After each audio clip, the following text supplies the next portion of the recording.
ठरलं तर मग या मालिकेने सर्व प्रेक्षकांची मनं जिंकली आहे आणि स्वतःच्या अभिनयाच्या जोरावर सर्वांची मनं जिंकली आहेत. मात्र मालिकेच्या चाहत्यांसाठी एक मोठी बातमी समोर आली आहे आणि ठरलं तर मग ही एक लोकप्रिय मालिका सर्वांसाठी झालेली आहे आणि ठरलं तर मग या मालिकेतली अस्मिता ही पात्र करत असलेली व्यक्ती ही मालिका सोडत असल्याचं समोर आलेलं आहे. मात्र कारण अस्मिता म्हणजेच मोनिका दबडे हिने ही बातमी तिच्या सोशल मीडियाच्या द्वारे दिलेली आहे. कारण ती प्रेग्नेंट असल्यामुळे तिला 8वा महिना असल्यामुळे ती ही मालिका सोडत आहे, म्हणजे सोडत नाही पण ब्रेक घेत आहे.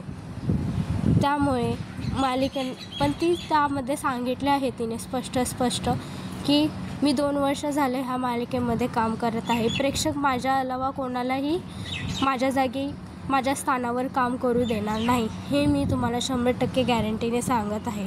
ती असं मीडियावरून सांगत होती सोशल मीडियावर आपल्या. आणि ह्याचबरोबर अस्मिता या पात्रामध्ये नवी अभिनेत्री कोण असेल हे पाहण्यासाठी माझ्या चॅनलला सबस्क्राईब करा आणि माझ्या बेल आयकॉनला क्लिक करा आणि कमेंट बॉक्समध्ये नक्की सांगा कसं काय तुम्हाला व्हिडिओ वाटतो. Thank you guys.